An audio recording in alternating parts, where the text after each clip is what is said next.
बिस्मिल्लाहिर्रहमानिर्रहीम। अज़ीज़ तलबा, अस्सलामु अलैकुम वरहमतुल्लाहि वबरकातुहू। उम्मीद करता हूँ कि आप सब अल्लाह ताला के फजल व करम से बखैरियत होंगे।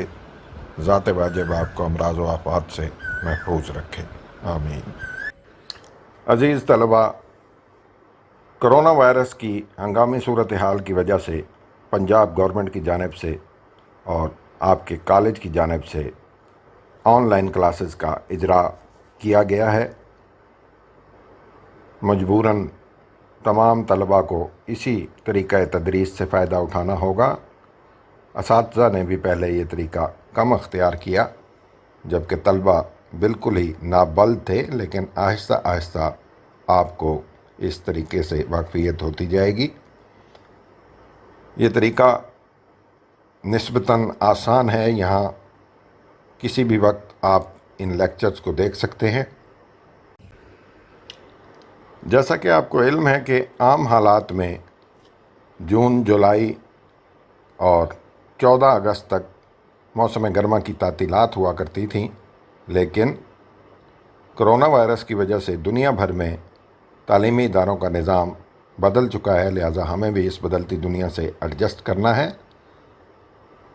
यही वजह है कि कॉलेज के असातिज़ा भरपूर मेहनत के साथ अपने अपने सब्जेक्ट के लेक्चर्स बनाकर कॉलेज के 2 चैनल्स पर अपलोड कर रहे हैं।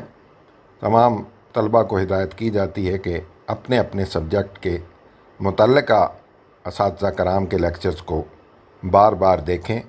यूट्यूब चैनल को सब्सक्राइब कर लें और वीडियोस को लाइक करते रहें।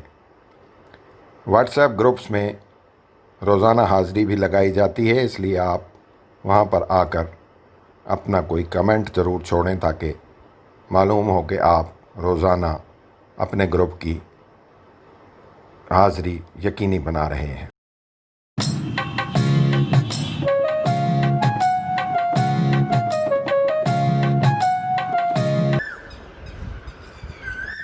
उर्दू अदब सेकंड ईयर।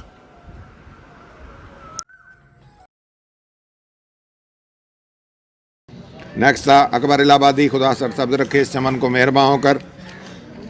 अब इसमें बड़े खूबसूरत अंदाज में फितरी चीज़ें और मजहबी इबादतें दोनों को उसने इकट्ठा किया है। ये मुश्किल काम है, हर कोई नहीं कर सकता।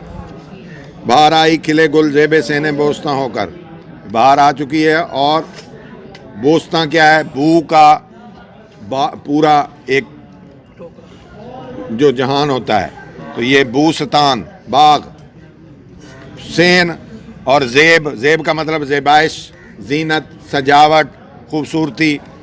बाहर आती है तो फूल सहने गुलिस्तान की जीनत बनकर खिल उठते हैं। जब बाहर का मौसम होता है तो हर बंदा चाहता है कि वो बाग में जाए। अब आजकल खिज़ां का मौसम है, अब कोई नहीं जाएगा बाग में। एक तो ठंड बहुत होगी और दूसरा फूलों पर भी जो है वो इस वक्त उनके ये मौसम गुल नहीं है। महीने बाद आएगा, फरवरी में, तो उस वक्त होगी। अनादिल ने मचाई धूम सरगर्म फुका होकर, बुलबुलों ने शोर मचा दिया है और वो अपने नाले सुनाने लगी हैं। बुलबुल और गुल की इश्क व आशिकी की दास्तान भी यहाँ पूरी लिखी जा सकती है कि गुलाब का रंग सुना है, पहले सफ़ेद होता था, फिर एक रात एक बुलबुल आया तो उसने देखा, वो उस पर आशिक हो गया। वो सारी रात उसके सिराने बैठा राग लापता रहा। सुबह सवेरे बाग उस गुलाब में से एक कांटा निकला जो सीधा बुलबुल के दिल में जा चुका।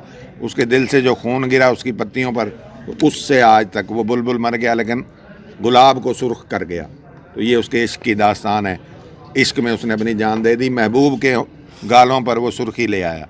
तो ये बड़ी अच्छी दास्तान है, पूरी की पूरी तशरीह में आ सकती है।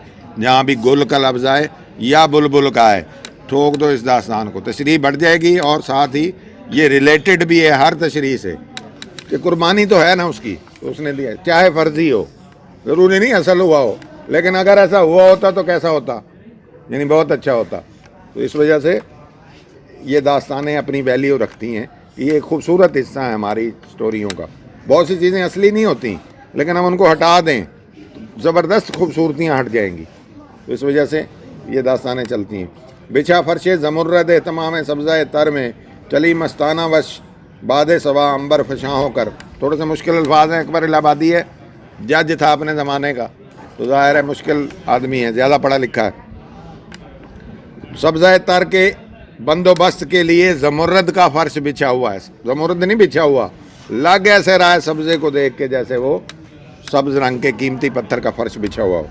اور ہوا جب چلتی ہے تو وہ خوشبو بکھیرتے ہوئے چلتی ہے, عنبر فشاں ہوتی ہے, عنبر چھڑکتی ہے ہر طرف جب وہ مستانوں کی طرح چلتی ہے.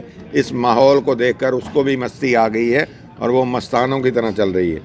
عروج نشو و نما سے ڈالیاں جھومی, ترانے گائے مرغانے چمن نے شادماں ہو کر. نشو و نما کا اتنا عروج ہے, نئی پھوٹ اتنی تیزی سے اتنی کثرت سے نکل رہی ہے کہ کیا ہوا ہے, ڈالیاں جھومنے لگ گئی ہیں, شاخیں جھوم رہی ہیں. اور چمن کے جو پرندے ہیں, یہ مرغا نہ بنا دینا وہاں, مرغ کے معنی فارسی میں پرندہ کے ہوتے ہیں, عام پرندہ. کہیں کہہ رہے ہو وہ وہاں پولٹری فارم کھلا ہوا ہے اور مرغے ہی مرغے ہیں. مرغ کے معنی پرندہ, باغ کے پرندے, اور اس میں مرغا نہیں ہوتا. یہ اس کی بڑی بھدی آواز ہے. باغ کا پرندہ وہ ہے جو خوبصورت آوازیں نکالے, بلبل ہے, کوئل ہے, پپیہا ہے, اس قسم کے پرندے. وہ خوش ہیں اور ترانے گا رہے ہیں. بلائیں شاخ گل کی لیں نسیم صبح گاہی نے, صبح صبح کی جو ٹھنڈی اور خوشگوار ہوا چلتی ہے اس نے جا کر شاخ گل کی بلائیں لیں. بلائیں کون لیتا ہے؟ ماں نے بیٹے کی بلائیں لیں, صدقے چلی گئی, واری چلی گئی اس پر. تو اتنا پیارا لگا ہے اس کو کہ وہ سیدھا وہاں پہنچی ہے اور جا کر اس کی بلائیں لینے لگ گئی. صبح کی ہوا ہوئی کلیاں شگفتہ روئے رنگین بتا ہو کر, کلیاں جو ہیں وہ محبوب کا رنگین چہرہ بن کر کھل اٹھی ہیں. کیا پھولوں نے شبنم سے وضو سینے گلستاں میں, صدائے نغمہ بلبل اٹھی بانگیں اذا ہو کر. اس شعر سے اسلامی عبادتیں شامل کر دی ہیں اس نے, صبح صبح جو چمن میں ادا ہوتی ہیں, انسانوں کی نہیں, جو مخلوقات کی ہیں. پھول شبنم سے وضو کرتے ہیں وہاں, بلبل کی آواز اذان کا کام دیتی ہے. ہوائے شوق میں شاخیں جھکیں خالق کے سجدے کو, شاخیں سجدہ کر رہی ہوتی ہیں خالق کو. وہی تسبیح میں مصروف ہر پتی زباں ہو کر, کہ ہر پتی تسبیح کے دانے جیسی ہے, وہ اپنی زبان میں اللہ کی جو ہے حمد بیان کر رہی ہے. زبان برگ گل نے کی دعا رنگی عبارت میں, خدا سر سبز رکھے اس چمن کو مہرباں ہو کر. کہ یہ جو پھول کھلے ہوئے ہیں یہ رنگین عبارت میں اصل میں دعا لکھی ہوئی ہے کہ اللہ تعالیٰ اس چمن کو مہربان ہو کر سرسبز رکھے. تھوڑا سا مشکل ہیں, تشبیہیں ہیں, سارے ہیں, لیکن آپ اگر اس میں اپنا تخیل دوڑائیں تو آسانی سے تشریح بن جاتی ہے. آگے مولانا الطاف حسین علی اسلامی مساوات